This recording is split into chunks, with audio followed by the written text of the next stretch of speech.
What is up, everybody? Welcome to this week's installment of the Dads, Not Always on Wrestling, here on the Jeff Meacham Network. It says so on my hat, so it must be true. First of all, let me just point out for the record book, this is the first time that either of us are that both of us are appearing in Dad shirts, but they're different shirts. Congratulations to JJ for having the hashtag Shenanigans Dad shirt, because damn it, that shirt is hashtag tremendous.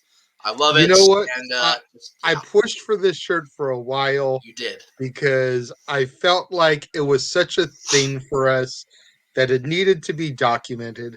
Mikey had his hashtag Statboy approved shirt. So we needed to have the shenanigans. We did indeed. And I'm so glad you did that. I'm so glad I pestered Greg enough where he just said, give me the money and I'll do it already. To shut up. Like, okay, I can do that. So we got it done. And what better show? I mean, really, yes, we're talking about his matches, but was there anybody more into, once he stepped away from the ring wrestling and went into a on-camera talking role, involved in more shenanigans than Stone Cold Steve Austin? I mean, my goodness, just... Well, even when he was wrestling, you know, the beer truck, the cement truck, the Zamboni.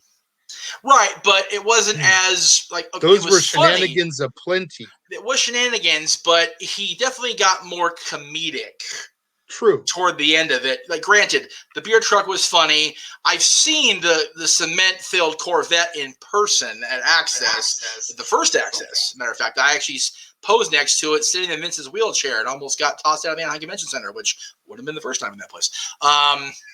And you know this. But it would have been the first time for wrestling. No. No. At that place? Well, I wasn't quite an obnoxious asshole at 11 when I went to the WCW show, but we did hang out backstage far too long to be allowed. So, almost. Right. Anyway. I mean, and it's the Anaheim Convention Center. It's not like it's LA where it actually means something.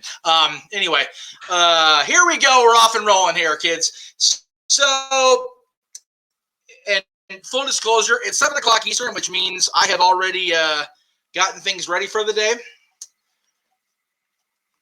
I think we're doing a Stone Cold show. We might as well have a true tasty beverage.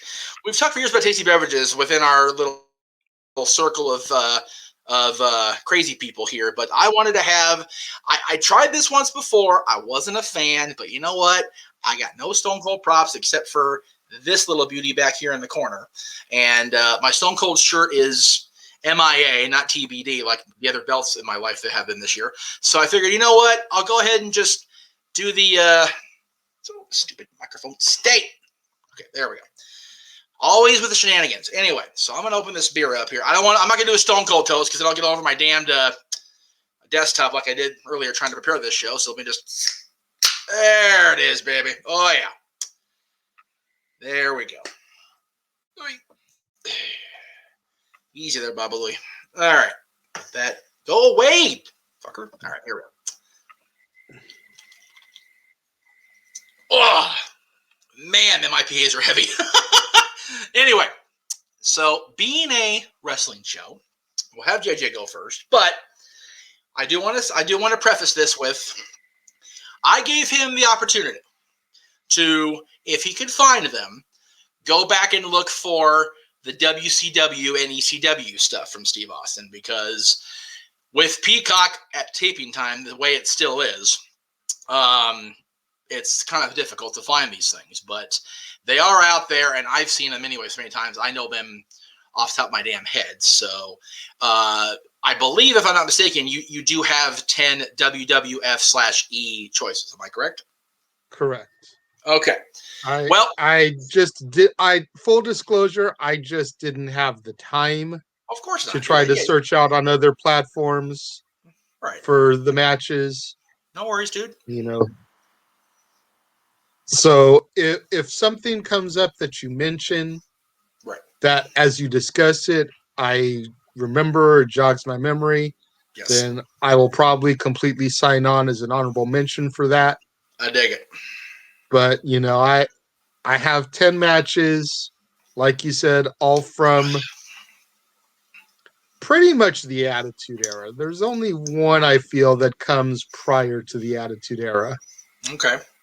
Well, okay. What do you consider the end of the Attitude Era? The end of the Attitude Era, I would say, was probably, honestly, probably WrestleMania 19.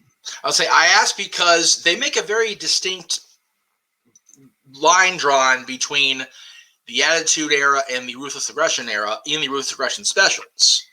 And Ruthless Aggression kind of coincides with his bouncing out of the company. So Yeah, that's in June of 2002. So, I would say that Mania 19 was the end of the Attitude Era because your main event was Austin Rock.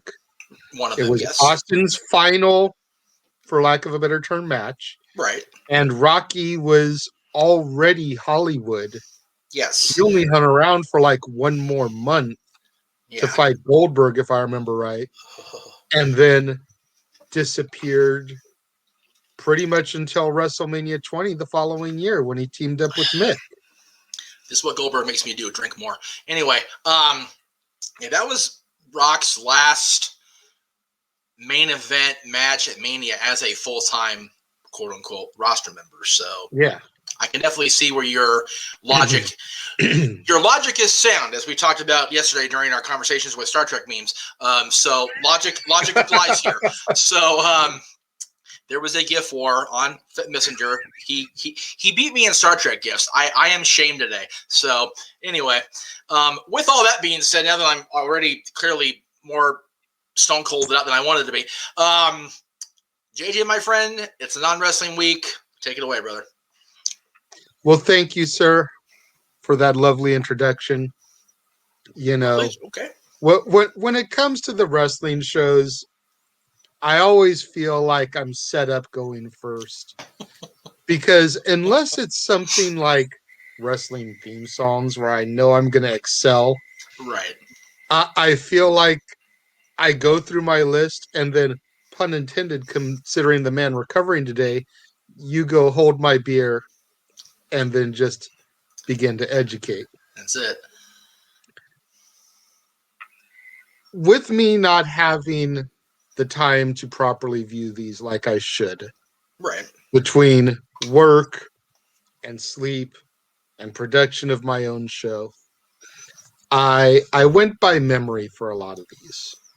Hey, much as I did for the Kane one. Listen, memories are a big part of fandom and wrestling, so that's totally okay in this instance, for real. And I was surprised how many of these matches come from a very short time frame. Okay. A lot of people criticize the year 2001. Well, but I was surprised that a lot of my match selections came from that time frame. Because even though Austin had some better matches when he first came into the company, because he still was able to be that technical wrestler, that stunning Steve, that ringmaster, if you will, that he was prior to his neck injury. Yes. He still was very much trying to find his footing. Yes, definitely. So, but by the time he came back from his neck surgery in 2000 and became that bionic redneck, like, he was really firing on all cylinders. Everything was aligned. Yeah, it's people sleep on his 0-1 matches. They shouldn't at all. So my number 10 comes from one of the lowest points in 2001. Oh. When people really wish that we could just erase this angle from existence. I'm talking about from July 22nd, 01, the inaugural brawl from Invasion. Oh my goodness. God, I haven't seen this graphic in forever. Good lordy. DDP, Booker, Rhino, and the Dudleys on the Alliance side. Austin, Angle, Jericho, and the Brothers of Destruction on the WWF side. It was the match that returned Austin heel. Yes. Because he had kind of become de facto babyface with the Invasion angle, even though he was technically still a heel. Right. Pretty much everybody for Team WWF was babyface by default. Right. Except for Steve and Kirk, because they were both still trying to hug Vince. Yeah. Good grief. What I find interesting in retrospect, going back to this graphic, right, 3/5 of the Alliance team was ECW. I was just going to say the same thing. And not only that, they had been in the WWF for at least a year. Well, the Dudleys had been there for almost 2 years. Rhino had just come over that year after he was the final ECW champion. But yeah, right. You figure, 7 of these people have been in the WWF for a good length of time by this point. The whole ECW thing was very, very weird. That part of the angle, I will definitely crap on that more than anything else. Unfortunately, for the ECW fan in me. So anyway, I just think it speaks volumes on what they thought of the WCW talent that they got. Oh yeah, that only 2 people were worthy of being in that main event. Well, it's funny when you go ahead 4 months to the main event of the Survivor Series. There's legitimately one WCW True Bluer on that team, Booker T, and there's one True Blue ECW guy that came over for the Invasion and Beyond, Rob Van Dam.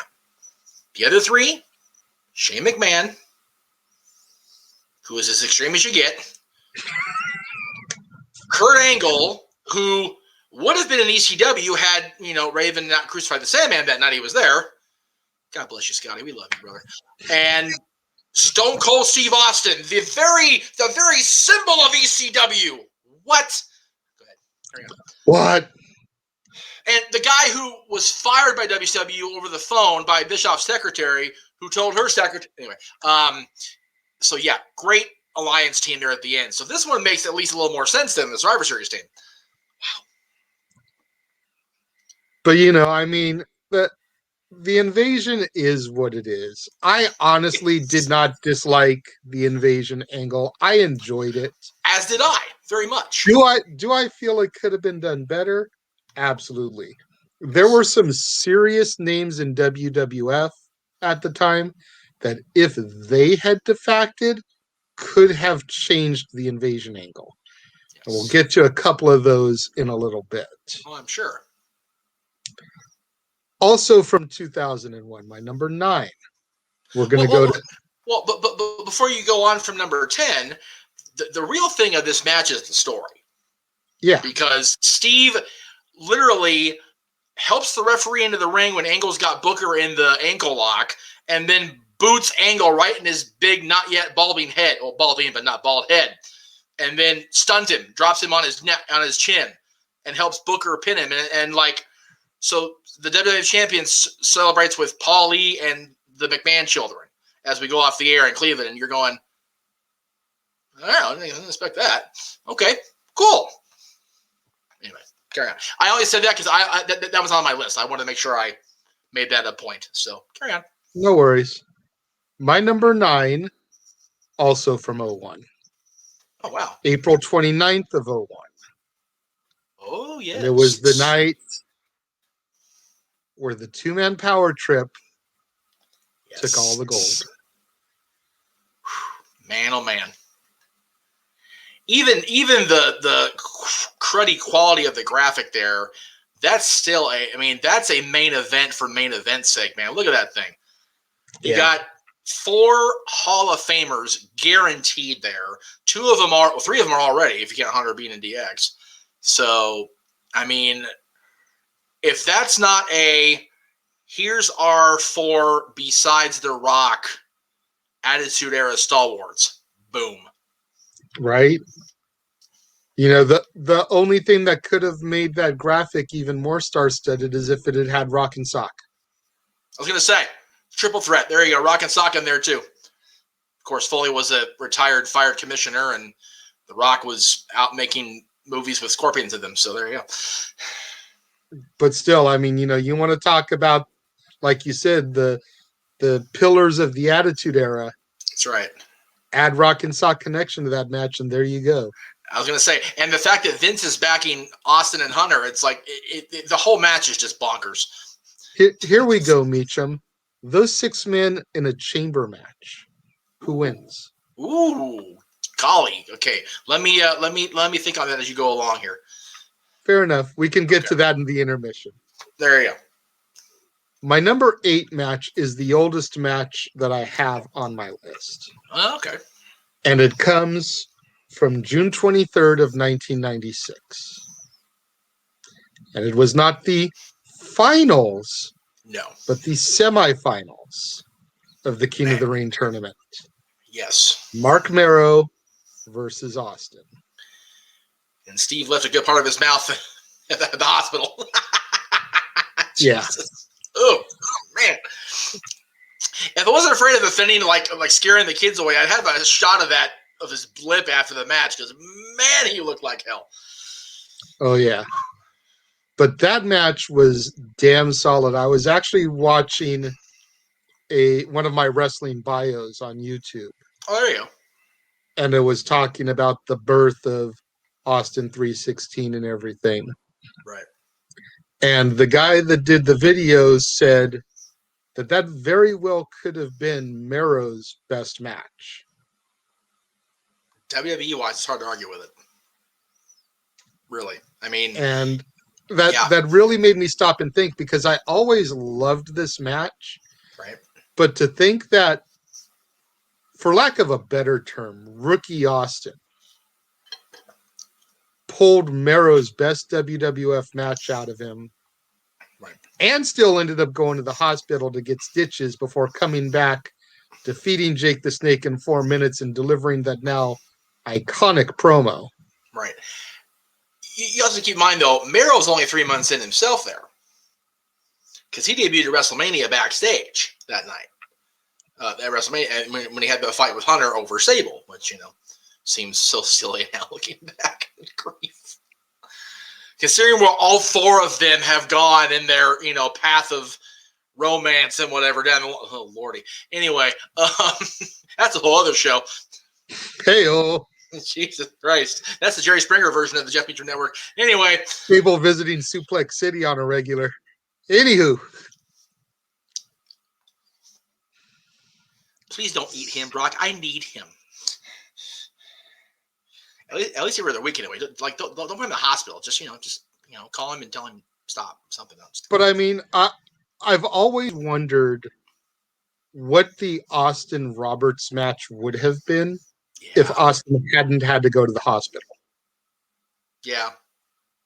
Would it have still been a 4.5 minute match, or would it have maybe gone a little longer? Because Jake can go in the ring. Well, right, but if you remember, Jake had a match with Vader in the semis, and Vader just handed him his ass despite the win. So true, but Jake didn't have to go to a hospital. No, but Jake went in there busted up. Like, Vader bombed him after the fact. He should have gone to the hospital. He's just a stubborn ass and didn't. So, I still think you have a squash there, whether Steve busts his lip or not. But just the fact that, this vivid memory of his lip was about as swollen as my head on a hot summer day with no hat, with a hat on right now, sweat anyway. But it was ugly, and it was very much the attitude that Steve Austin was trying to portray as we went along here in 1996. So there you go. Hence the birth of the Attitude Era. Fair enough.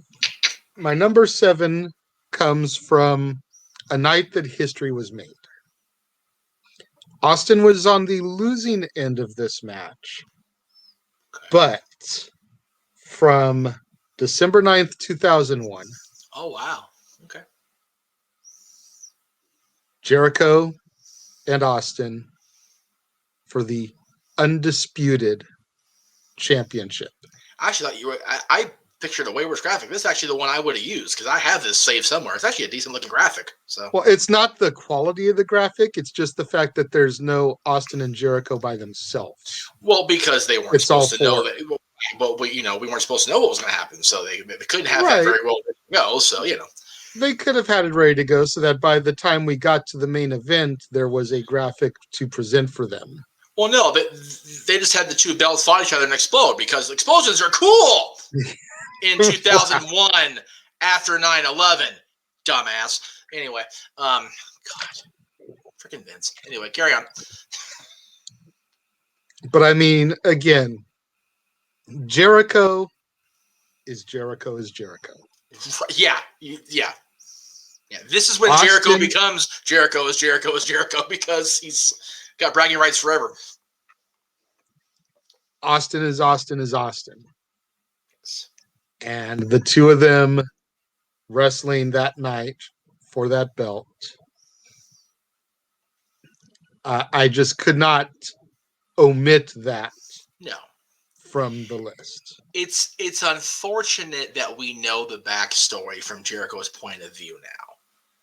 Because it's a very sour tale about, not knowing he's going to be the champion, not inviting his family to come out and watch him become the champion. Having Vince basically tell him in a throwaway comment to The Undertaker at catering. And then, having, basically the Fifth Army Infantry interfere in the match to help Jericho become champion. You got Booker, Nick Patrick, Ric Flair, Vince. They're all, it's a party. Everybody interfere and help Jericho become the champion. And it really, as much as he says, I beat Austin and Rock in the same night. Yeah, but, really. But this is one of those things where, very much like when Shawn Michaels with Steve 3 years prior, Steve could have been like, no, he's not ready. He's not that guy. And could have been like, I ain't doing it. And he did the favor, man. He took a lot of crap, a lot of bogus interference, especially Booker T's interference, and did the JOB in the middle of the ring for Chris Jericho. So that's where you applaud Steve Austin, because 01 was not a good year for Steve as far as in his head. Because when he went into 02, he was already starting to be like, I'm kind of done, because the way the heel turn didn't go well. So yeah, I applaud him for being like, you know what? If this is what the old man wants, off we go. And he did the JOB right in the middle of the ring in San Diego, no less, which is always it's not quite Anaheim, it's not quite LA. So here's the Valley View Casino now. Ooh, wow, prestigious place that is. Right, Chris? But hey. Chris Jericho becomes undisputed champion. Nobody else can say that they did that in the WWF. So good on Chris, and like I said, good on Steve for being able to part with that for the last time. Yeah. Let's not forget about that. That was his last world title. So because a few months later we would get the Undisputed Championship after Hunter won it, and that was the end of that. I've got that one too, but he never held that one, so that's why that's that one back there. I understand. I had the Winged Eagle, but overkill. When we do our Hogan show, because I know we're doing a Hogan show, because I know you love the Hulkster so much, I'll have the Winged Eagle on display. We can do it in August if you want, because it's your birthday and everything. So, you guys share a birthday month, so we can, I'll just have my... No, Jeff, that's a bad Jeff. Tasty beverage. Yeah, take another swig of that brewski.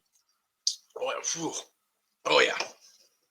My number 6 match my goes. Beer, Steve. I'm bragging you. Anyway, carry on. My number 6 match goes back to what I was kind of talking about with my number 10 match. Okay. And if some heavy hitters had defected, what could the alliance have been? Yes. Because 2 of those heavy hitters challenged Steve for the belt. On June 24th, 2001, just before the invasion. Right. Well, kind of. Chris Benoit, Chris Jericho, and Steve Austin. It's funny you mentioned the 2 of them possibly defecting, because they did tease that Jericho was going to be that guy. I know. During the build-up. Jericho, I could see doing it, because he didn't really leave on bad terms. He was just like, you didn't give me anything the last year I was there, and the WWF called my name. And he was on good terms with Shane McMahon and the hierarchy of the company, if you will. Benoit going back, I mean, he and Shane got along in 2000 with the whole storyline with The Rock going into Fully Loaded. So I could see that being a thing. But, man, he and the Radicals were so sour on WCW. Much like, it's very much the same thing like Steve defecting. Like, it's just like you said, had they found the money because they couldn't find the money because they spent it on football players, you know, they could have had Flair, Goldberg, the NWO, all those guys, totally different invasion, like you said.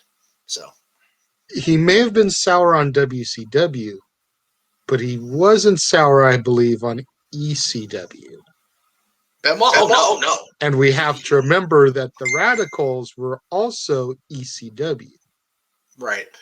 So for them to have come into the alliance on that standpoint.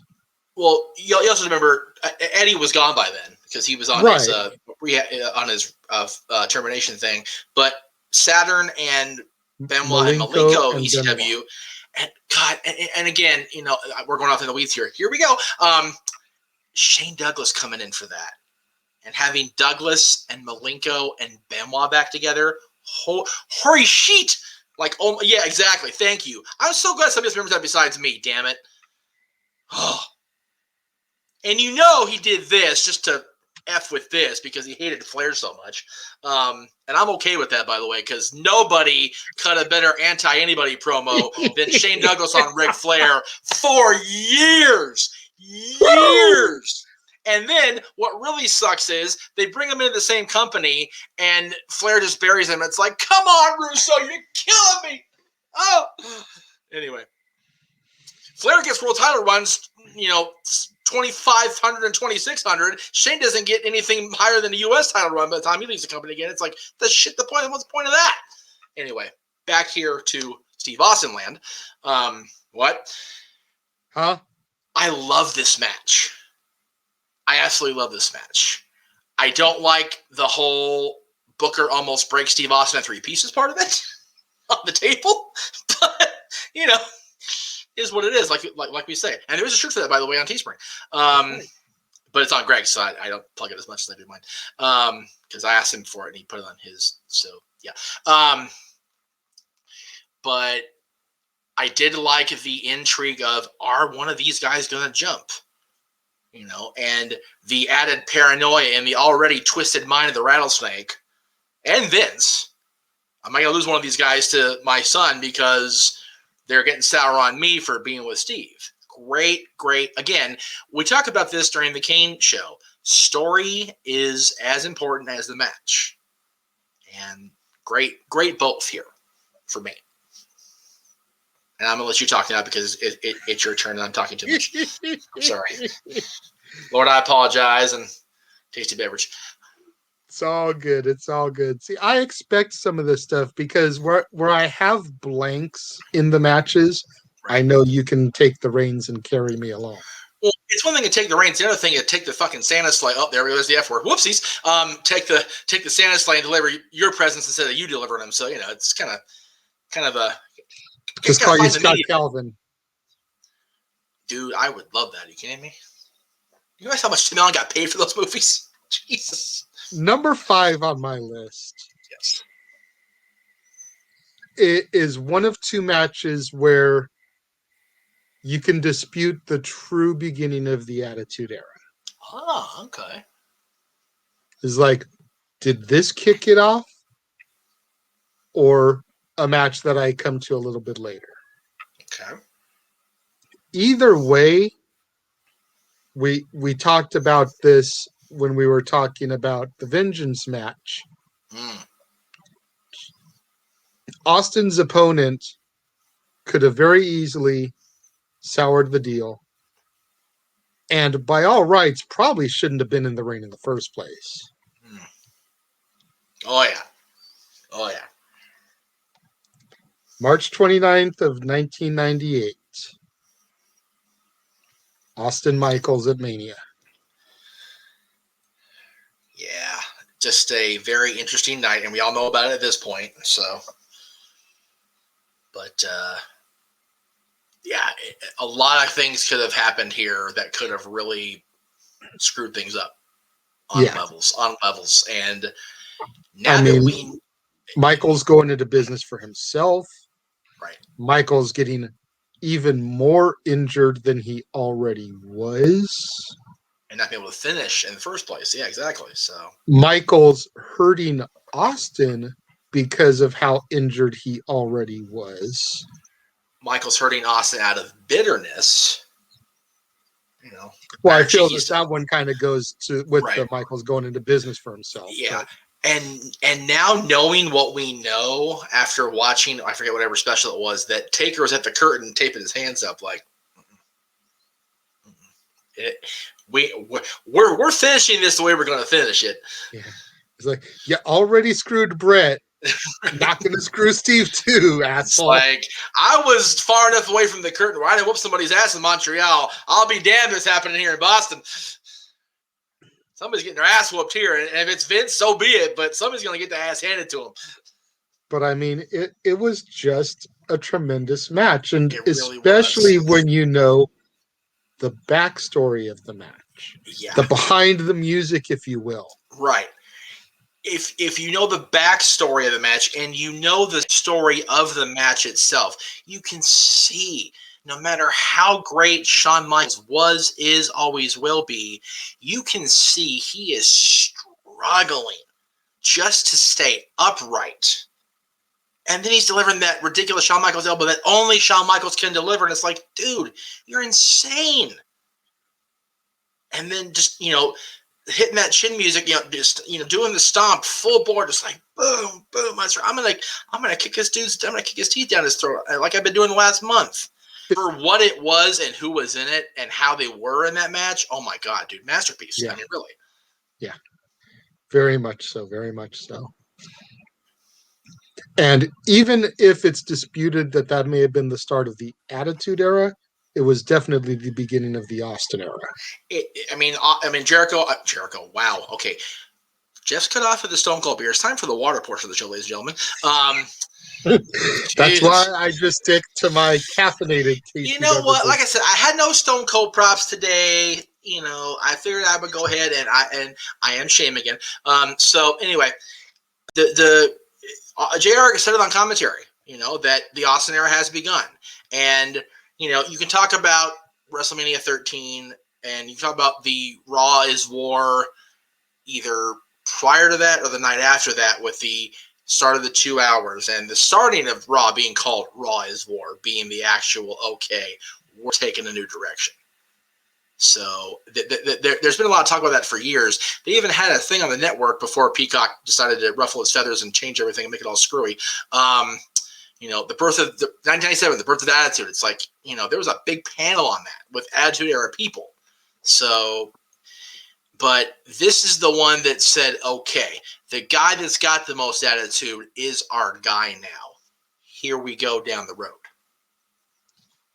Yep. And within 2 weeks, it was the end of 83 weeks. So, Shawn Michaels couldn't do it as champion. Brett couldn't do it.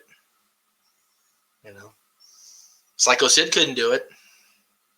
True. Psycho Sid can break his leg off the top rope at Sin, but he can't, break the streak of Eric Bischoff. So I got the Sid joke back in the show. I'm so proud of myself. To be fair to all those guys, the NWO was still in its prime. Right. By the time Austin came along with the championship in March of 98, right, it had kind of already gotten watered down and was like, we're over this shit. Yeah, it wasn't quite imploded yet, but Hogan and Randy were definitely back at loggerheads again, which was the start of that split. But if Austin had won the belt in 97, oh yeah, would he have done it is the question. Yeah, it would have been very interesting to see if Austin had been champion at WrestleMania 13, going up against the juggernaut NWO that hadn't quite imploded yet. Yeah.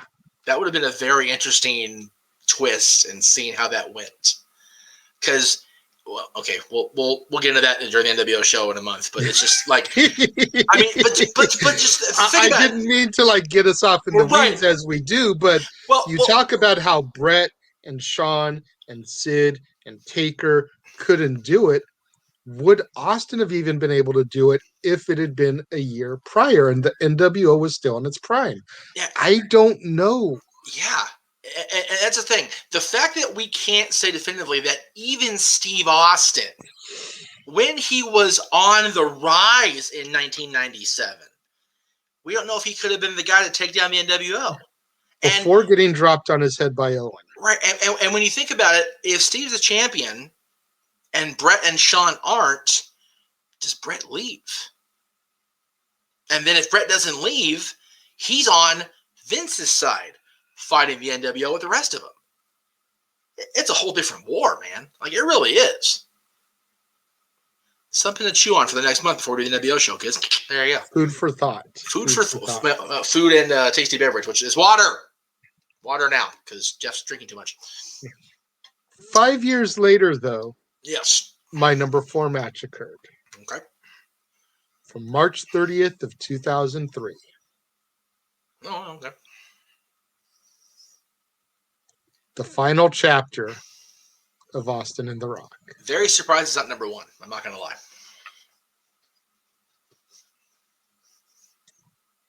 I know how much you revere this match. I do, but like the next 3 matches are just, for one reason or another, whether it's the story, the actual match, whatever. Right. They are my 3 favorite Austin matches.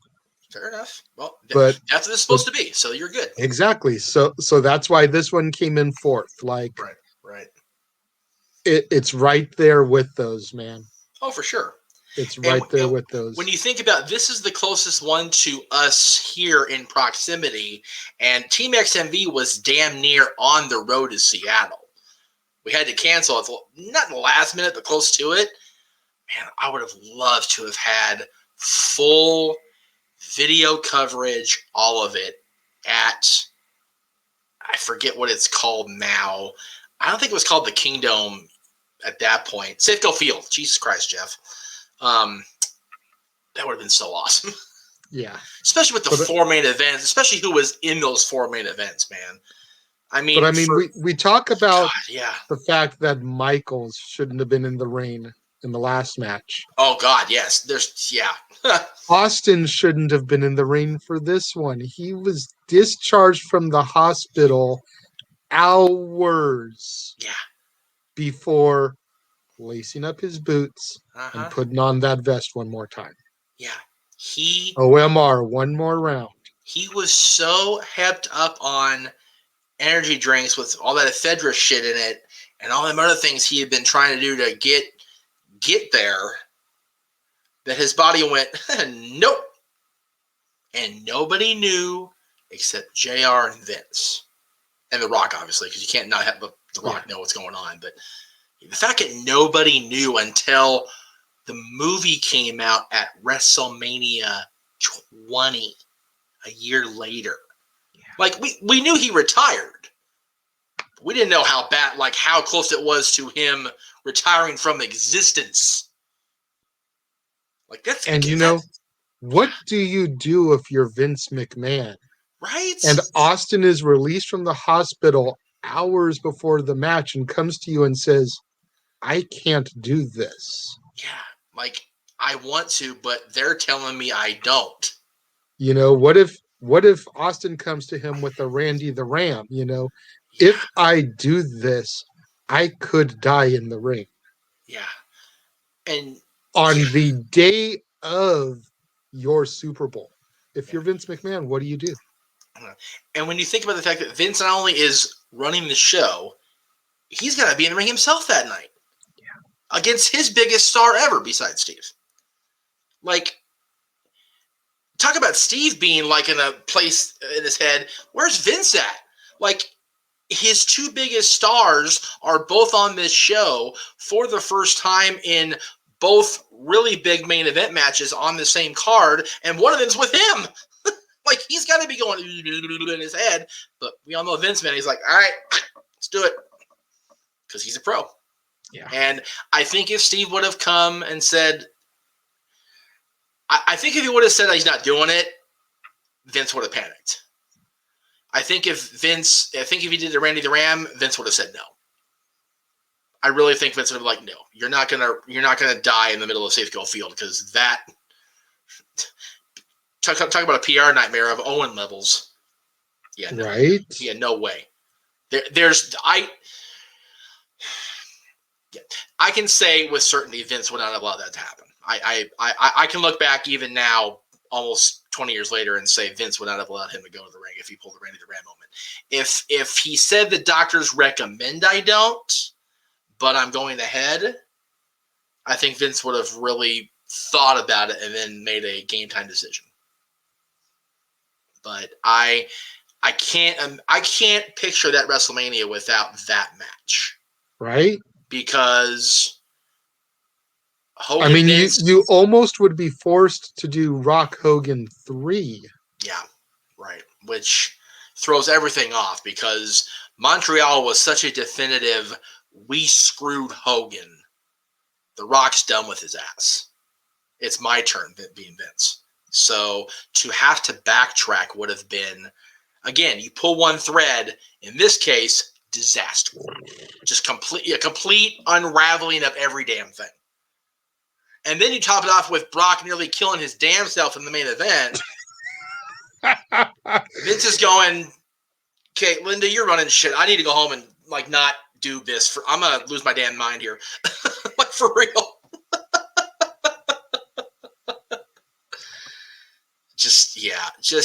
It's amazing how close we came to, instead of having one of the best WrestleManias ever, to having a complete and utter disaster.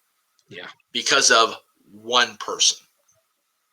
And it just goes to show, not to pump up his damn ego or anything, how important Steve Austin was to the success of the company in those. And let this be a PSA for all of y'all that are energy drink fanatics. Stop.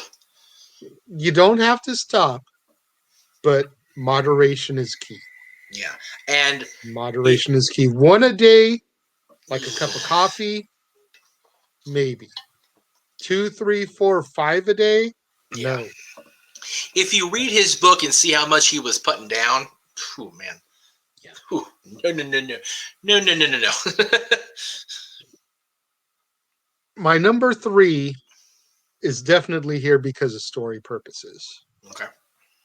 And as you pointed out to me before we decided to run camera, had Austin not lost this match, right, then he would have had a run from Mania 17 until Vengeance. And I'm talking about Unforgiven, September 23rd, 2001, against Kurt Angle. I was not a Kurt Angle fan at this point. Okay. But I will be damned if I was not cheering that Olympic gold medalist on during this match. Wow. Because he was what America needed at that point. Just a couple of weeks removed from the tragedy of 9/11. Right. And here's an Olympic gold medalist who wears the colors of the red, white, and blue to the ring on a regular, challenging the big, bad enemy, Stone Cold Steve Austin. In his hometown. And granted, the reign only lasted for a couple of weeks. Right. But at that point in time, we needed Kurt to be champion. And the only thing that would have made it better is if he had won it on the live SmackDown just a couple days after 9/11. But that definitely would have seemed like hot shotting. That would have been like, okay, guys, come on. Unforgiven in Pittsburgh seems more poetic, more beautiful. And when his mom's at ringside because she can't travel, and Karen jumps in the ring before she became a true Karen, and I said it and I mean it. I don't care. I know she's all right now, and her and Jeff are good, so whatever. And Kurt and Giovanni are good, so whatever. But the celebration is everything too, man. I mean, The Rock comes down, shakes the hand, does the hug. Undertaker does the bro hug, and then the Angle family is like bouncing it pretty much on their damn shoulders. Like, you're gonna drop me? Like, I'm not drunk like Steve. Like, easy, kids. Jesus. And then I love the pose. He's got the belt like right here, and it just stays. It's like the things you remember. It's so stupid, but for all I was a long live the Alliance, if the South would have won, we would have had it made, I was happy for Kurt, and it was a cool moment. And then it's funny, when they went with the story of Earl screwed Steve Austin with the under the rope thing, I actually noticed that night. I was screaming at my television, his hands under the rope, and like nobody's listening to me because they're in Pittsburgh and I'm in Santa Cruz, California, so they can't hear me. But I'm just like, God damn it, wait a minute! And once again, Earl screwing the WWF champion, son of a bitch. So that's okay. Regal got them back, and that's why we love William Regal. I love William Regal because Regal righted the wrong that Earl Hebner perpetrated. He was a perpetrator, I say. Damn it. Shenanigans. Major shenanigans. Yeah, I did not become a full-blown Angle fan until Team Angle. Wow.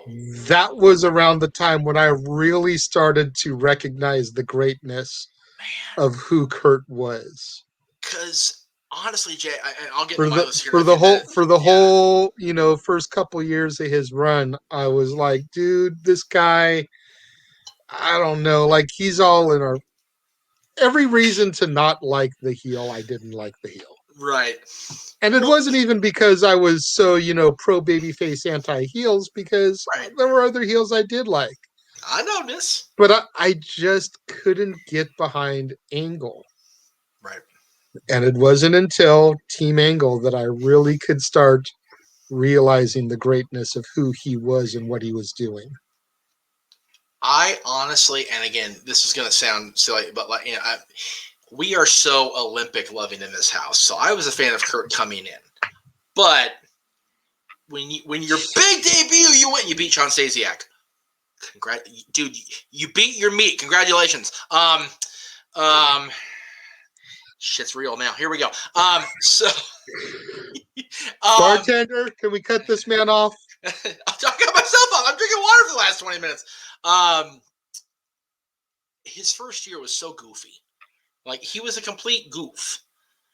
The first couple, even as champion, Hunter pointed out in the thing before he turned heel, booger in the nose thing. It's like, dude, come on, man. He's the champion, and you're pointing out the booger in his nose, for Christ's sakes. This year made me a believer. 2001, when he had to be the WWF MVP, when Austin joined the Alliance, I was a believer. But even then, he was still singing Jimmy Crack Corn and I Don't Care. But that was before Austin joined the Alliance. The minute Steve joined, Kurt Angle's intensity, immediately, the night after Invasion, Kurt walked out to oh no. The only thing that was goofy post that was the milk truck. And even that was so poetic justice and so funny that I could look past how funny it was, because damn it, that was a great moment. And of course, JR on the call there. You gotta love JR on the call there with the Milkomania's running wild. It's like, really? He's not even back in the company. He's not with WCW, and we're still gonna shit on Hulk. Okay, cool, good to know. And then the $1 billion princess has become the Dairy Queen. It's like, oh my god, put him in the Hall of Fame now. Reinstate the Hall of Fame and just put JR in right now. He's the best ever. Just for that call right there alone.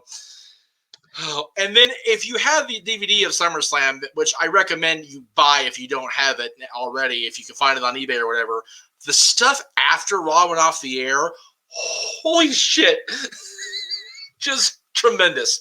But yeah, I appreciate that you became a Kurt fan here and then really got into it during Team Angle. I also want to point out, this is the first pay-per-view where they went back to the actual moving graphics for the match card. Beautiful touch. Because as we found out at SummerSlam, trying to do the DDP Canyon versus BOD match, graphics was a bad. So, Unforgiven starting the moving graphics back. Pause. My number 2 match is the very first match I wrote down when we decided to do this angle. Oh, okay. And I feel like it doesn't get the credit it deserves. Okay. Mainly due to his opposition in this match. Okay. But I still believe in my heart of hearts that the challenger should have won this night. Even if he lost it back on Raw or at the following pay-per-view. Mm-hmm.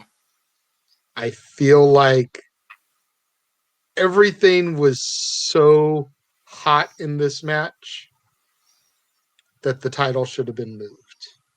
May 31st, 2001. SmackDown, Edmonton, Alberta, Canada. Austin Benoit. Interesting. Okay.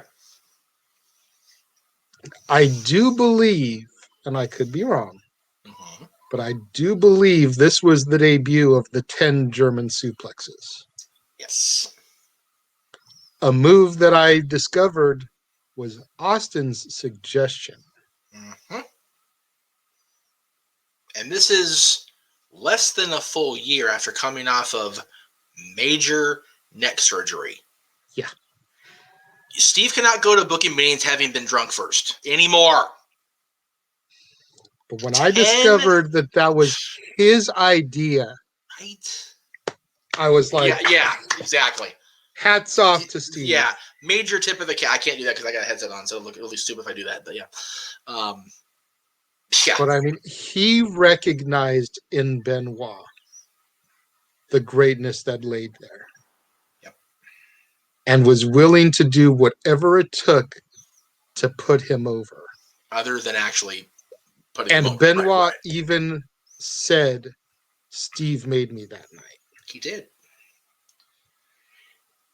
You have to remember, as great as Chris's matches were his first year with the company, which was basically January 2000 until, that point before he went out with a broken neck. So the first year and a half he was there, he pretty much was treading water.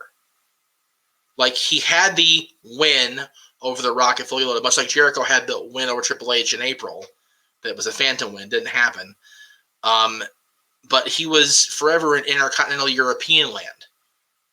Like, this match and the feud with him and Jericho and the two-man power trip really put both of those guys on the trajectory. Yeah. And I feel if Benoit hadn't broken his neck, it may have been him in San Diego. Interesting. I've always thought that for the last 20 years. I've always thought if Chris Benoit doesn't break his neck and going into the King of the Ring, is he one of the 4 at the end of the year? Because we know Vince believed in Benoit. We know that. And Benoit had been the world champion in WCW. Yes, it was a please don't go move, but he was still the world champion. Yeah. And 24 hours before he was like, deuces, I'm gone. Yeah, well, he was already out the door anyway. He was just like, I know. Yeah, dude, you're not going to placate me and screw my friends still, so bye.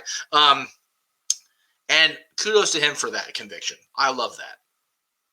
I wish Shane Douglas would have come. I wish Shane wasn't so pissy at the McMahons. I wish he would have come too. I really do, but he didn't. This match is going to be on my list. I'll tell you that right now. So I'll get into my thoughts on it. But when you figure the emotion of Vince being there, with Austin, you know, and the Hart family being at ringside. It's just a beautiful thing. So, edit point. Still didn't fucking export.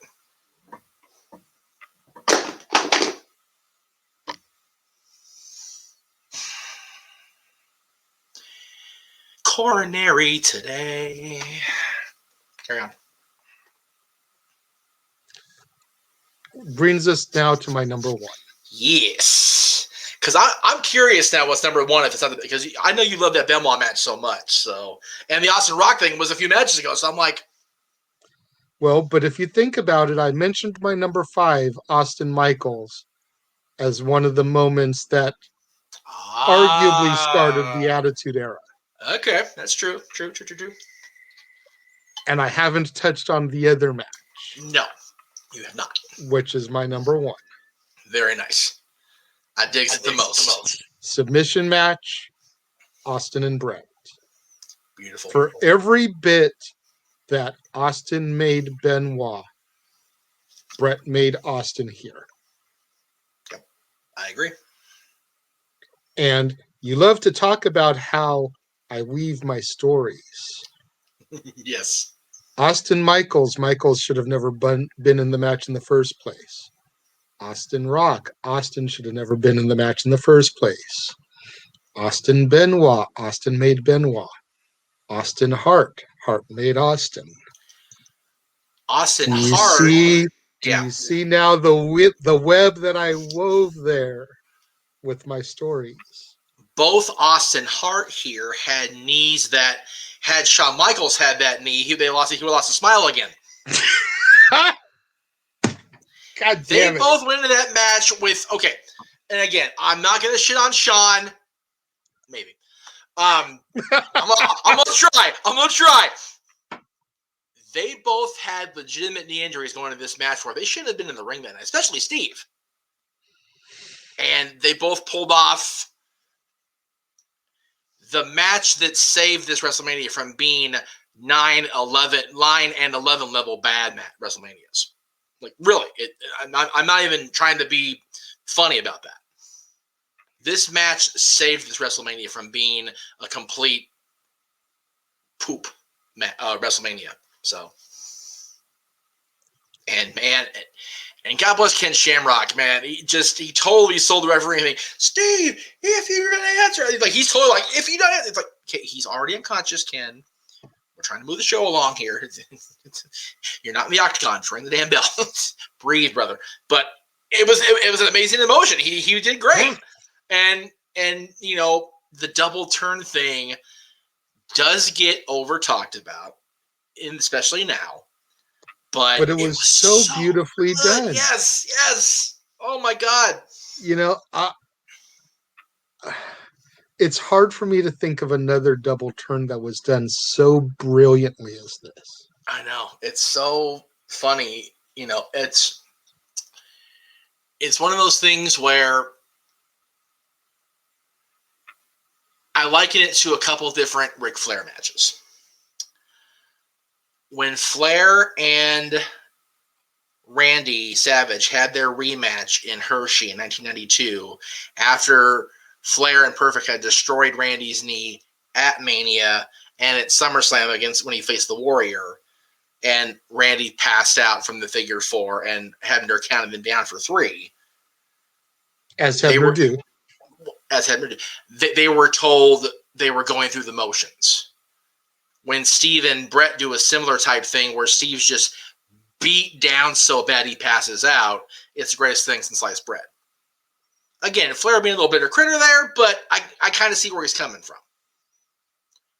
2 years after this match, you have number 1, you have another double turn in WCW with Hogan Flair. That came off so bad. Because it's a first blood match in a barbed wire cage with Little Nate as a referee. God bless you. I love you, Charles. You know why I'm shitting on you right now, because you know I'm right. First blood match. Flair bleeds like a stuck pig. No bell. Hogan bleeds like his mama should have made him bleed. No bell. Hogan hits a leg drop, covers, no count. Arn Anderson hits David Flair with a tire iron because he's his godfather. He can do things like that. And then, plants Tori Wilson and her mini skirt on her cute little ass. No bell. Arn hands Flair the tire iron. Flair hits Hogan. Flair covers Hogan. There's the pinfall. So Flair turns back heel, becomes world champion, president for life. Horsemen are secure. Hogan's a babyface somehow, being in NWO. And to their credit, as they should, the fans are like, what the shit? This is stupid. So you have the spectrum on both ends of the story of the champion passing out being not as dramatic as here. You have the double turn being nowhere near as pulled off well here over here. And then in the middle, you've got two of the greatest storytellers to ever grace any damn wrestling ring tell this masterpiece theater style tale. Just, God, so good. So there you go. There's my top 10 list. Even though I talked for about 55 minutes of it, that's okay. My bad, dude. I know. God. Every 2 weeks I do this shit to you. Jesus Christ. Only on the wrestling shows. Okay, so every 4 weeks. Okay, on the non-wrestling weeks, I do it to you. Okay, fair enough. Well, so here to tell me proverbially to hold his beer. That's right. And give us his top 10 Austin matches. The man, the myth, the legend, the West Coast Professor. Well, but before I get the big intro, you asked me about my chamber pick with the 6 Attitude Era stalwarts. It's one of those things where of the 6, it's very much like Cena. It's hard to bet against Big Match Stone Cold. How do you bet against the biggest star of all time? How do you bet against Big Match Rock? Because Austin always. How do you bet against? How do you bet against Hunter, who's got the McMahon family at that time? Okay, it's there. There's so many elements to it. Like where does Foley go with his personality? Who does he bring out of the twisted parts of his mind to endure the chamber? What does Cactus. Undertaker do? Well, I think it's got to be Cactus. It's got to be Cactus. I was trying to be dramatic about it, but fine. It's very hard to pick. Okay, definitive winner, hard to say. Off the top of my head, I go with Steve. I know it's a Steve show, so it seems silly, but I go with Steve. Steve, either Steve or Hunter. Because one of them were always the cunning mastermind that would always find a way to get a win, however they do, whatever it takes. So I definitely think of the 6 as one of the 2-man power trip that wins this thing. So having said that, I will now somehow get my shit together here. And here's my 10. And before I get into my list, I will simply say that there were so many matches from his time in WCW that I did not list that I could have listed very easily. His time with the Blondes was so good.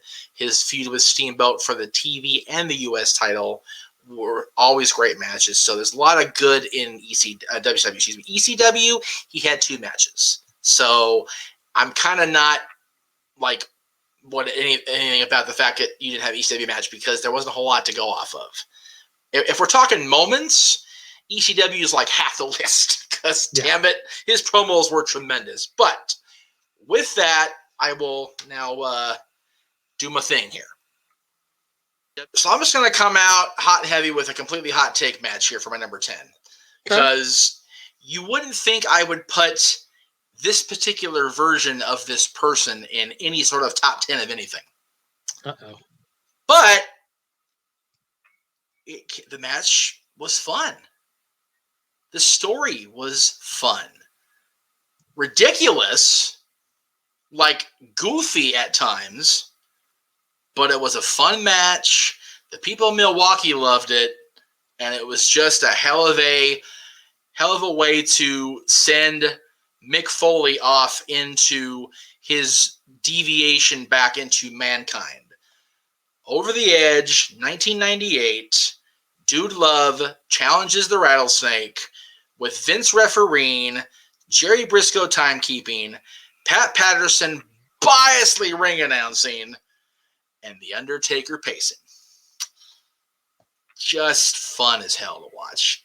And the match is ridiculous. I mean, let's be real. It's such a bonkers situation. Vince takes a chair shot so hard from Dude by mistake that the caps fall off his teeth. You talk about a teeth-rattling chair shot, legit. But the story's great. Vince says, this match will only end by my hand only. All right. 1, 2, 3. Did what he said. And Undertaker chokeslamming everybody in freaking sight, because as Undertaker do.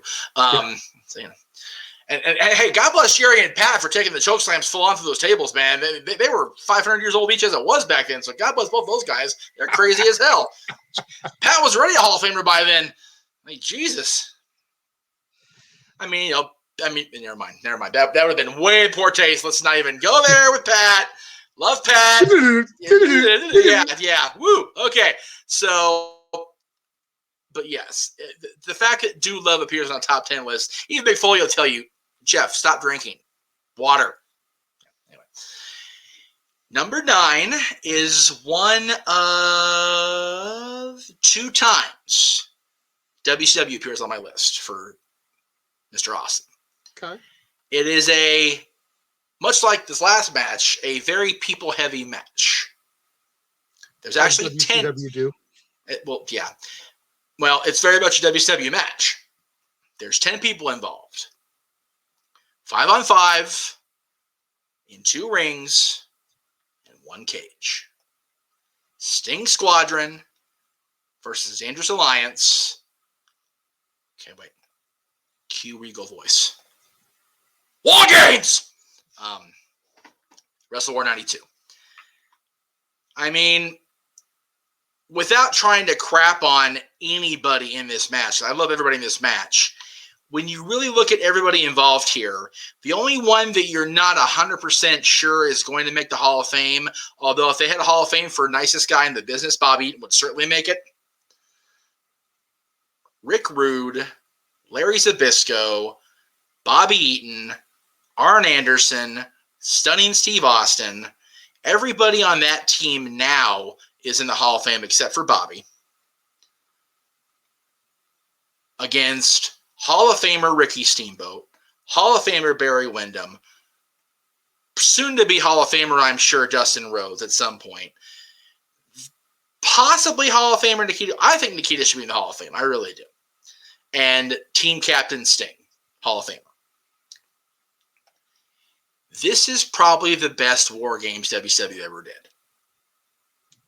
And coming from an NWO fan, that's a very interesting take I just said, but I mean it. The WCW now, I'm saying WCW now, the original War Games was Jim Crockett. That's why I say that. Because the War Games between the Road Warriors and the Superpowers and the Horsemen, coup de grace. But this War Games, when you consider the fact that War Games was designed to punish the Horsemen for all of their 3, 2, 1 shenanigans, and the fact that the DA was designed to be the new 4 Horsemen with Rick Rude as Ric Flair, and et cetera, et cetera, et cetera. And Arn Anderson as Arn Anderson. Arn Anderson, yeah. Because Arn Anderson is Arn Anderson, and if Arn Anderson isn't War Games, it's not War Games. Which is why War Games 2000 sucks so bad. Would that make Austin Tully? Well, here we go. All right, if you want to do it, we'll do it. That's fine. So let's see. Rick Rude is Flair. Arn is Arn. I'll say, yeah, Austin's Tully because he's the most he's the talented, cocky asshole. And since Arn is Arn, we'll have. It's funny that Barry's in their team because Barry should be over there. You know, switch Bobby and Barry, and we actually make sense. If you had Barry Windham be on the heel team, it's like, well, we already got 2 Horsemen in there, so we're good to go. Funny enough, Zbyszko becomes Ole. I'm not touching that one. That's too easy. And Eaton becomes Paul Roma? No, do not even label Bobby. That's okay. Here's the F-bomb. That's fucked up, man. I like Bobby. Damn. Oh, you wrong for that. Time out on you. I'm just talking about how they don't really fit in with the grand scheme. Dude, if you're gonna give Bobby anybody, have it be Pillman or something. Mongo? Jesus. No, Bobby's a good wrestler. Jesus. Oh my God, dude, you're killing me, Smalls. Okay, let me do this. Okay, I gotta get a picture of it. I can't even look at your face right now. You make me sick. Okay, so yeah, I'll say Bobby is. Let's see, Horseman history.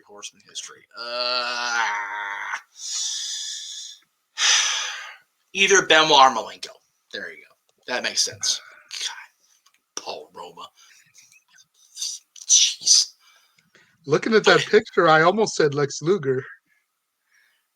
Even that would have been better than Paul Roma. Jesus Christ, Jay. God. God. The wrestling gods are going to strike you down. It's going to be the dad, not always in wrestling, because they're going to strike you down for your sins. Good grief. Anyway, with now great vengeance and furious anger. That's right. Where is Sam Jackson when I need him with his multiple F-bombs? Then make sure I don't get no money this week. Grief. Oh, wow. So now that I'm completely flustercated,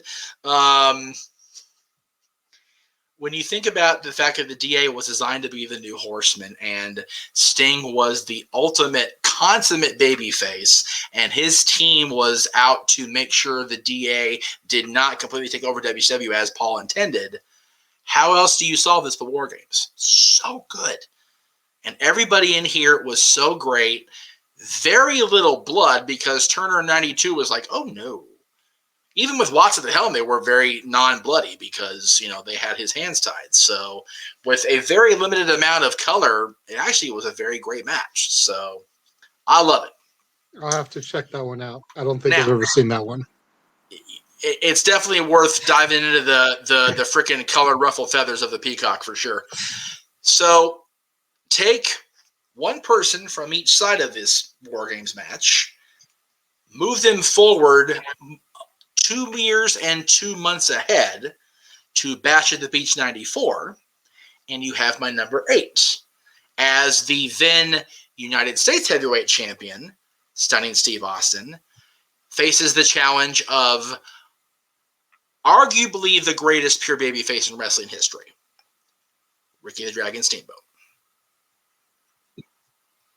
And when you think about the fact that this match, either this match or the rematch at the Clash, was the match that Steamboat hurt his back and had to retire. And when you think about the fact that Steve Austin got to dance with Ricky Steamboat before Ricky Steamboat stopped being Ricky Steamboat is awesome for Steve Austin. He reveres Ricky Steamboat. He talked about him in a random DVD, just happened to mention how he was the best guy he ever faced in the ring at that point. And we think about the fact that Steve's actually wearing that facial hair on pay-per-view on purpose. He's a brave soul. Tell you what. My goodness, that's a horrible mustache-beard combination. Jiminy Christmas. Stunning Steve, my ass. Wow. But this match for the U.S. title on a card where if you weren't Hogan Flair, nobody gave a shit. I gave a shit about this match, tell you what. And I also gave a shit about the Arn Anderson, Dustin Rhodes versus Studs table because you knew Arn was going to turn. It's like, Dustin, you are a stupid babyface. And sure enough, DDT on his head. Good night. Why must the Rhodes be so stupid with the Andersons? I don't understand why. These damn Rhodes people don't understand that the Andersons are evil. Anyway, so solid undercard for pay-per-view. Much like WCW established. Solid undercard. At this point, the main event was really good too. NWO era, not so much. Undercard, solid. NWO main event. I mean, Hollywood Hogan's in the ring in the main event. It ain't gonna be a Meltzer classic, kids. Anyway, it is what it is, baby. It is what it is, baby. That's right. So, all right, now we're back into WWF land, WWE land, whatever you want to call it. My number 7 preceded the match that you said earlier made you start to turnaround on Kurt Angle. From SummerSlam in San Jose, Austin Angle. And I chose this match over the Unforgiven match. A, because Earl Hebner's a cheating bastard and screws it out of the title. B, because of the intensity in both of them. Angle bled out of his head like he'd been stabbed and was so determined. He took 3 stunners and still did not go down. They took out 3 referees, and the 4th referee only rang the bell because he happened to be wearing a WCW logo, and he screwed Kurt Angle. Damn that Nick Patrick.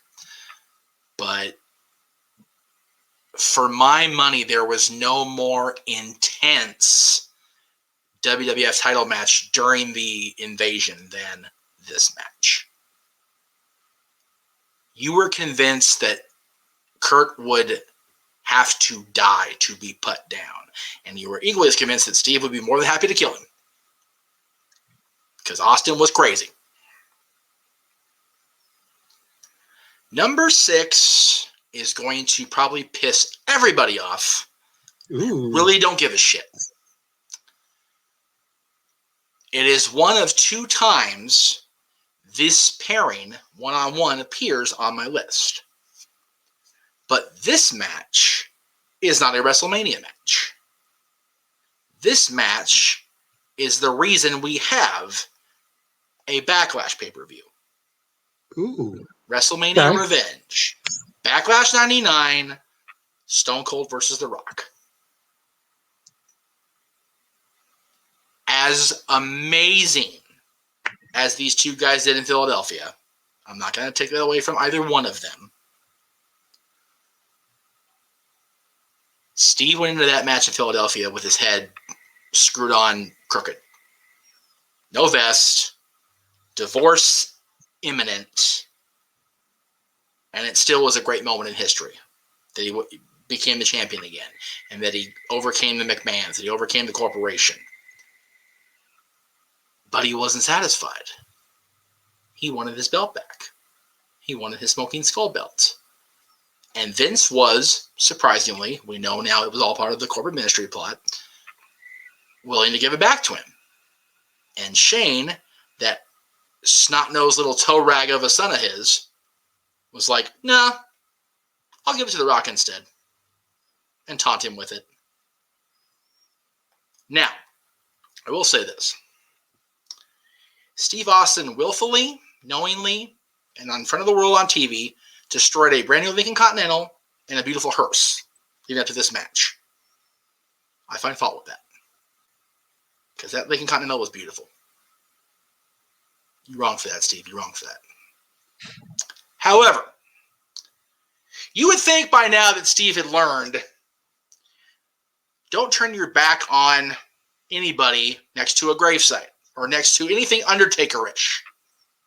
Get this belt back, the Raw Go Home show, holding up, beer, Shane McMahon shovel on the head. Like, I know he hit you hard with that shovel in December or whatever it was, November, Steve, but did Undertaker not hit you hard enough to know, don't turn your back on anybody at their gravesite, dude? Especially on a Go Home show. Dumbass. Stupid redneck. But the match was so good because they were both just full of P&V, wanting to prove that they could do better, because I think they both felt that WrestleMania was strong, but not the strongest they could have been. Yeah. This match whooped that ass. And the spot with the camera and the stunner, oh my God, I pee my pants every time I see that spot because it's so funny. And you hear The Rock like groan, and then you see the replay, and the camera goes, you see Steve go, yeah, and then drops the stunner. It's like, it's tremendous stuff. Just beautiful spot. I love it. Number 5 was your, I believe you said number 2. If I'm wrong, correct me. It was a night in Edmonton that none of us will ever forget, looking back now at the history of the Challenger. Stone Cold Steve Austin defending against Chris Benoit. Actually, I said it all because I talked through your whole damn turn.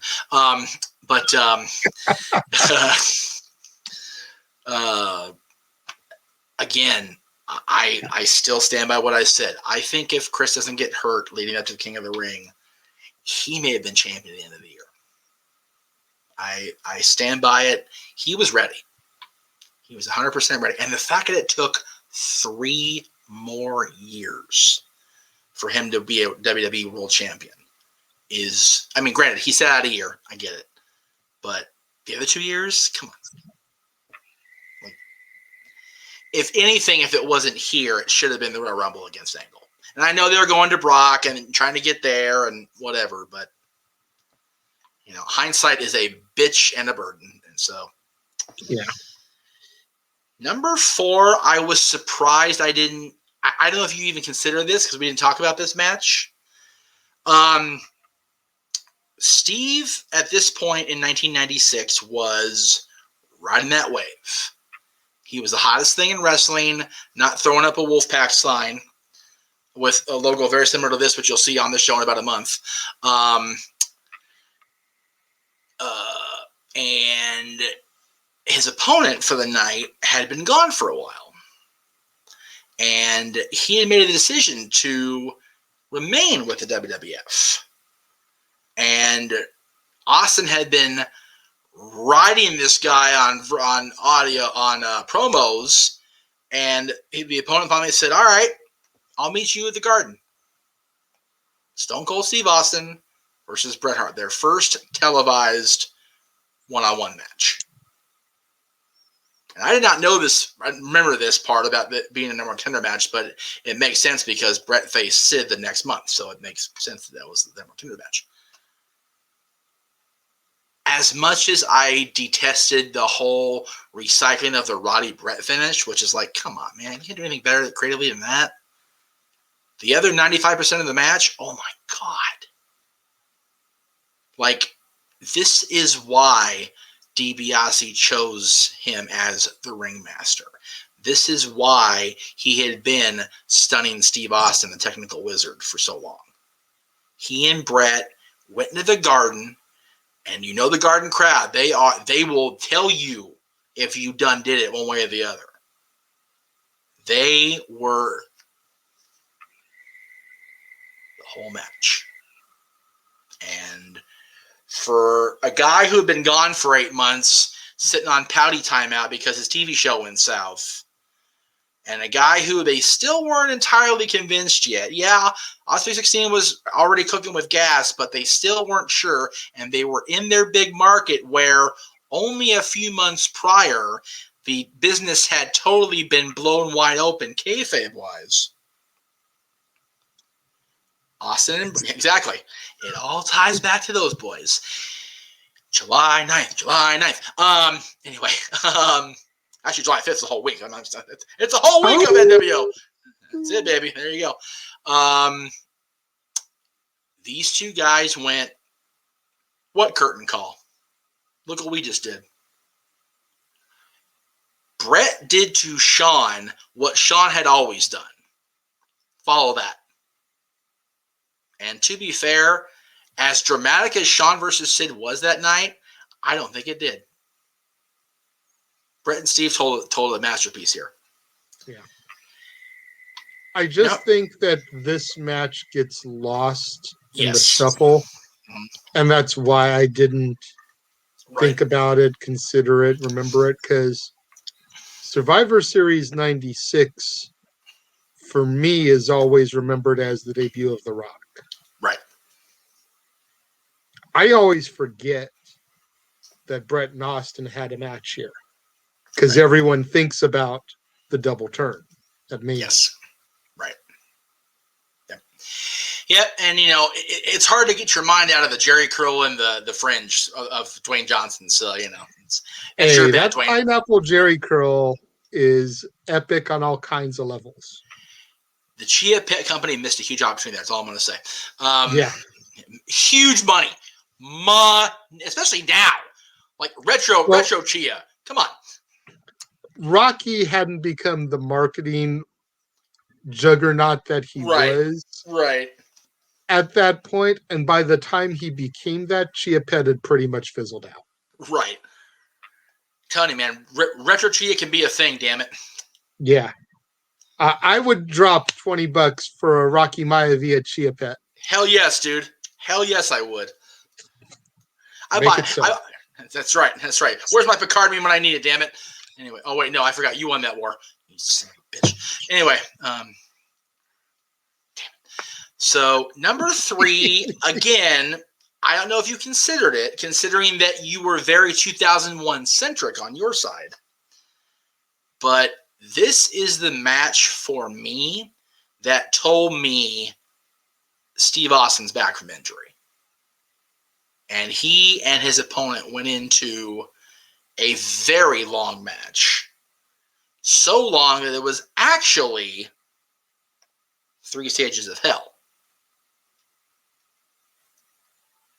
And when you think about a month later, these two guys who had literally tried to kill each other the previous year and a half were on the same side?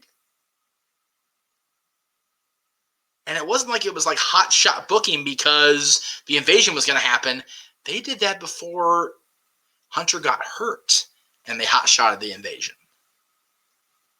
The fact that these two guys were in this this 2 out of 3 falls, 3 stages of hell match at No Way Out, and the story building up to this, Jay, I don't know if you remember the contract signing, and Hunter signed it, and the thing was they both signed it, and since they signed it, if they touched, they'd be both suspended, and there'd be no match, and Hunter signs it, and then he drops Steve like a bad habit. And he opens the paper up. He only put an H. He didn't finish signing. Cerebral assassin. And Vince is like, son of a shit off the old block. I dig it the most. Beautiful story. Ugly, dark, twisted story leading up to it.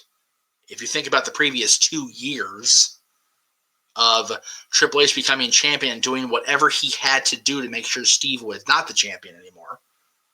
And to his credit, Steve did not regain the championship until after this night. Yeah. And by this night, Hunter had already beaten him. This was the resolution of the feud, and Hunter won. He beat us. Steve won the first fall, which was a regular wrestling match. And then in the 2 brawler-style, more Stone Cold-centric matches, Triple H beats him in his own game. As made as Hunter had already been by then, I will go out on that limb and say this one, more than made him, this planted his feet in the cement and said, this is our guy. This is our heel. Number 2 made your list, and as I said, I was surprised how low it was because we both love this match. From Seattle, Safeco Field, WrestleMania 19, Austin's last dance, The Rock's last full-time dance. Just, what more can we say that we didn't say before? It's a thing of beauty. It really is. And when you look at that match now, almost 18 years later, and you see the look on The Rock's face when he's going up the ramp and he does the whole thing, and he's looking at the ring, and he's trying not to say it, but he's showing the respect more than The Rock showing Stone Cold props for the match. It's Dwayne telling Steve, dude, thank you for letting me be your last guy. You just made me more than I've already been made, dude. Thank you. Yeah. And also saying, I'm so sorry I'm going to lose to Goldberg next month. I totally screwed the whole momentum up. My bad. When you get the story about when he covers him and then just kind of like leans over him and what he says to him, it's like, you guys aren't supposed to make me cry. It's like, Damn it. Somebody else than me, damn it. Yeah. just, oh. But I mean, it was just a great moment. Yeah. Yep. Exactly.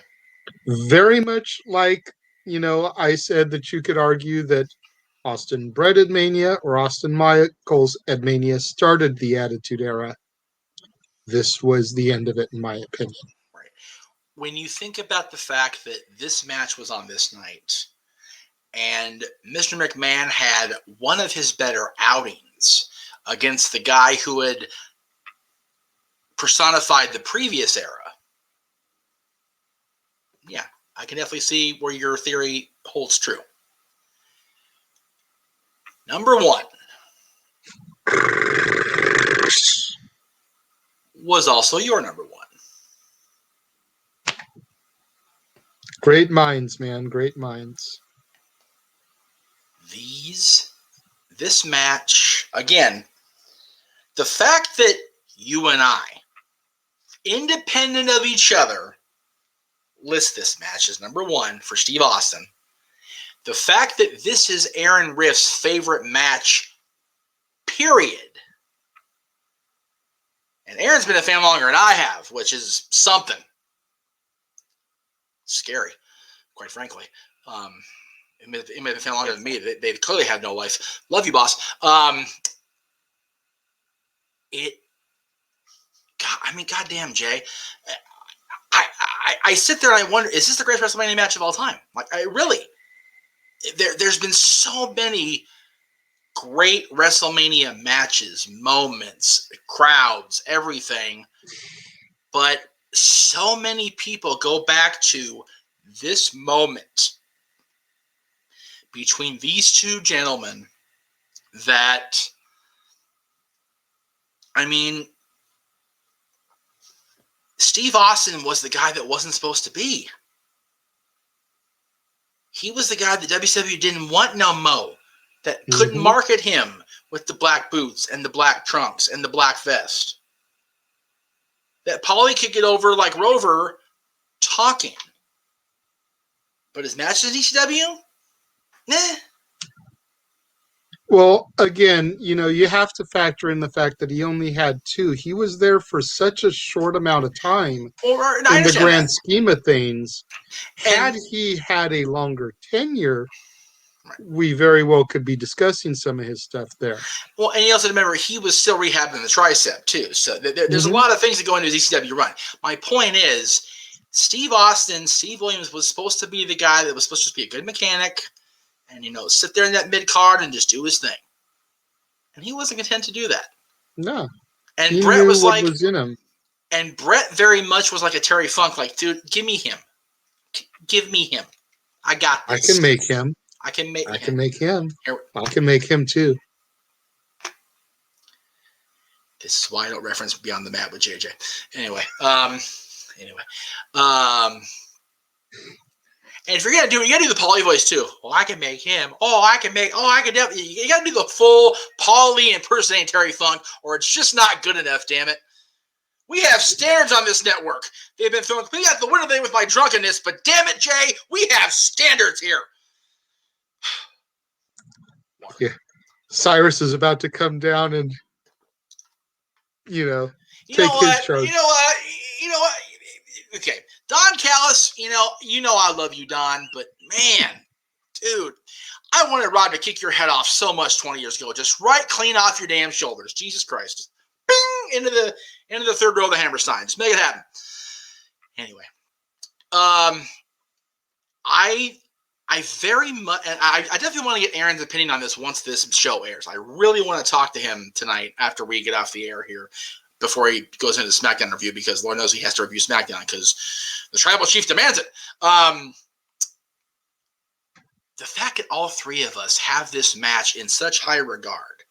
Granted, is it my favorite match of all time? No. I don't even think it's your favorite match of all time.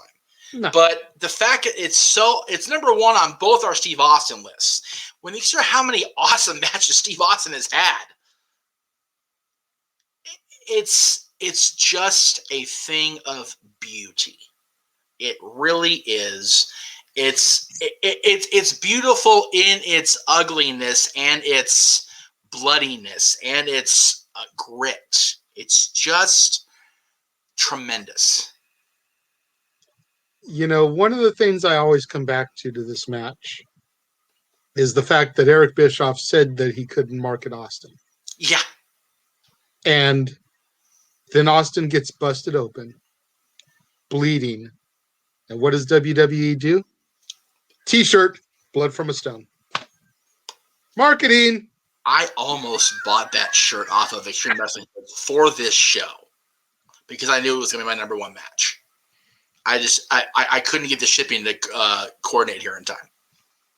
I'm just saying, though, you know, the yeah. man who couldn't be marketed had a T-shirt from this match. Yeah, it's funny. I mean, now he's even said he has no regrets now. He just, you know, he lives how he lives now. I wonder how often Eric Bischoff kicked himself in his own ass between Summer '98 and the end of WCW for like, can't market Austin. Let Benoit go. It's like, dude, for all the good he did, and we're gonna talk about the good here in a few weeks actually. Man, stuff like this, you just go, man, ooh. He was so caught up in the moment, and I get that. Yeah, so you can't really fault him for that, man. Like, I mean, the NWO in its infancy was the hottest thing going.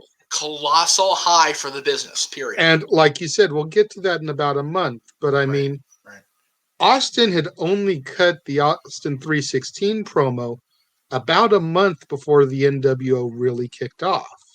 The couple of weeks to a month. I was going to say a couple of weeks because it was the very next pay-per-view for either company. Yeah. Like, the original plan for this year had Rewind stayed the course. They were going to be on Wednesday, the 23rd of June was going to be King of the Ring. And then 2 weeks after that was going to be Bash to the Beach. So, there you go. So, Austin 316 hadn't caught full swing yet? No. But by the time Survivor Series came around with your Brett match, it definitely had. Oh, yeah. Yeah. And for every fan in the Garden that was still very jaded in New York, a lot of 316 in the crowd that night. So you can even go further, and like once Austin 316 really started to catch fire and the unmarketable became the number one selling T-shirt, that's probably the point where Bischoff had to start kicking himself. When you think about the fact that the number one selling wrestling T-shirt for over a year was the Black and White Express, and the 316 shirt became one of the hottest selling T-shirts, period, not just in wrestling. You could walk into, and again, I know they carried NWO shirts too, but you could walk into Miller's Outpost, JCPenney, places that were too upscale for wrestling, and find 316 NWO shirts. I mean, that's how hot wrestling got in 96, 97, 98, and 99. And I am so glad that I was a fan during that period before, obviously. And I'm very glad that you became a fan during this period because it's stuff like Steve Austin and the NWO that fuel this show because, man, there's commonality there. It's beautiful. And by that same token, we have stuff like we have coming up here in 2 weeks' time because as much as we are wrestling fans on the Dads, not always on wrestling, there's a reason our D looks like it does. Because in 2 weeks, we are going back to the land of the Magic Kingdoms, kids. But not the parks this time. Oh, no. This time, we're going back into movie discussion. As JJ will be doing his June, as he isn't right now, doing his June of the Disney animated classics between 37 and 90, which, dude, like, that's my jam, brother. I'm still got part of this month with you. We're going to get a little off topic on Dads that Friday. We'll have the Renegades, going on at 6 o'clock, but then at 7 o'clock, top 10, too many Dads logos, must edit that. There we go. Hi. Okay. Top 10 all-time live-action Walt Disney Studios motion pictures. And that was a lot of words for a amount of the beer I've consumed in this hour and a half. So I'll have JJ clarify what that means. Basically, any live-action film that was made or distributed by Disney and its subsidiaries. Including. I'm getting there. Touchstone, Hollywood Pictures, Miramax from 1993 till 2010. Yep. You know, Walt Disney films, obviously. We're not going to be discussing libraries that they have purchased. No. So 20th Century Fox, and the fact that they now own the original Star Wars classics, right. Rocky Horror Picture Show, etc. Those movies cannot be covered. Star Wars 7, 8, and 9 can be addressed because those were made since purchasing the libraries under the Disney umbrella. Yes. The Muppets, same type of thing. The Muppets 2011, 2014, Muppet Christmas Carol, those qualify because they were either made by or distributed by Disney, Buena Vista. Right. But the Muppet Movie, Great Muppet Caper, Muppets Take Manhattan, Muppets from Space, those are not owned by Disney. They've recently acquired the rights to some of them, but those would not qualify as they were made, distributed prior to the purchase. Yes. I have a question and I have a comment.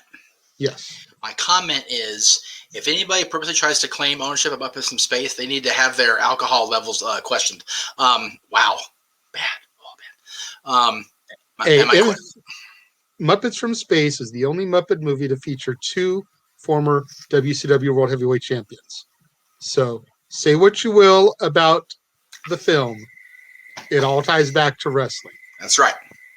And my question is, do you think we could get enough signatures on a petition where if we give the signatures and Disney listens to the fan support, we can get a corner of the Disneyland theme park that Frankenfurter has his own throne and a meet and greet for because he is a Disney queen after all.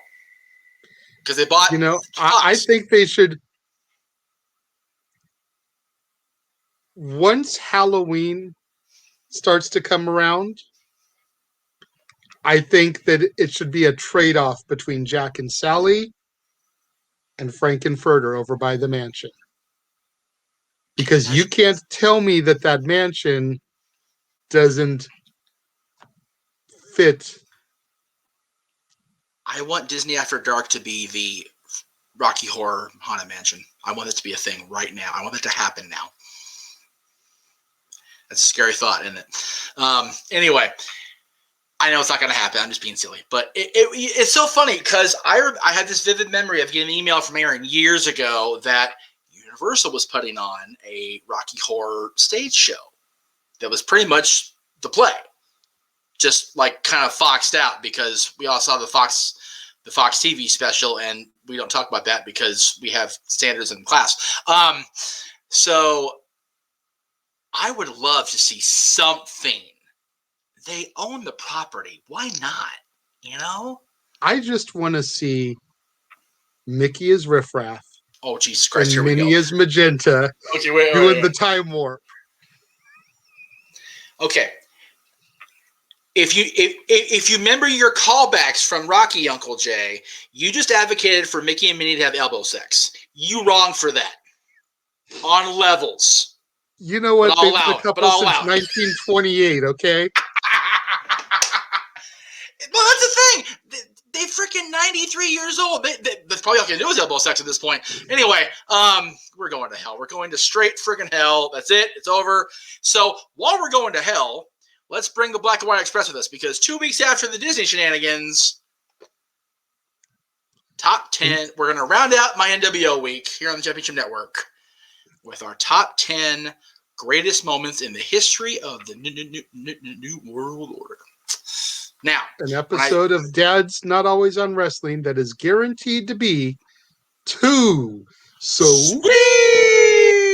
It's going to be a fun 4 weeks coming up because we got our Disney live action and then NWO. I'm so, you got, again,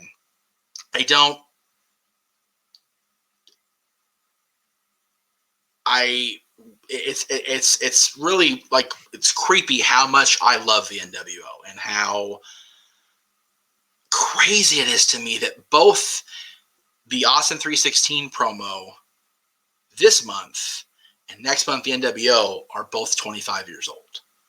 It's just crazy to me that a quarter century has passed since the business literally pivoted.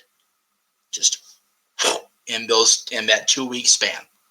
Just bananas to me that I'm still doing this and that I've been doing these damn podcasts for, 18 years and I've been a fan for 30 and a half years. It's just crazy how everything's converging this year. But I do appreciate everybody being along for the last, with editing, probably an hour and a half or so, maybe even 2.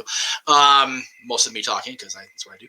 But since we're doing Disney, since we're doing Disney live action in 2 weeks, Jay will have more of the conversation because he is more in tune with what exactly is in the Disney subsidiaries. I did find out though, because I know we talked about this on the Summer Blockbusters, because I've been editing that show. It feels like forever. It feels like I'm still editing the damn show. Even though it's already gone live. Exactly. It's still editing the damn thing to this day. The last 3 pre-Rob Zombie Halloweens were, in fact, in the Miramax Disney era. So we have Disney to blame for Curse of Michael Myers, H2O, and Resurrection. Well, so we have based on Disney that to blame for Curse and Resurrection. H2O wasn't horrible. H2O was actually very good. So basically, we should line up the Miramax executives and firing squad and just shoot them. We have Disney to blame for Busta Rhymes trying to go all Kung Fu Taibo on Michael Myers. I'd like to find out who was in charge. That's a bad Disney. Yeah, and was that the Katzenberg era? Don't know. I'm just gonna say it was because I don't mind blaming Jeff for anything. Anyway, with that being said, yes, because I've been talking for, it feels like 6 hours now. JJ, my friend, wrap it up. Take us home, my brother. Thank you guys for joining us today on the Dad's Not Always on Wrestling. For all you guys that have been joining us watching the premiere, leaving your comments all the way over there next to Jeff. Thank you very much. We greatly appreciate you. To all you guys that watch on demand, leaving your comments down where? Down there, just underneath Stone Cold's butt. What? Thank you very much. We greatly appreciate you. We appreciate each and every one of you guys that tune in every 2 weeks to the Dad's Not Always on Wrestling, daily to Renegade's reviews, and what seems like daily to the content that Jeff puts up here on the Jeff Meacham Network. I have circles for reasons. Thank you guys for joining us. We will catch you guys next time. We will see you then, and always remember, Austin 316 says we just whooped your ass. What?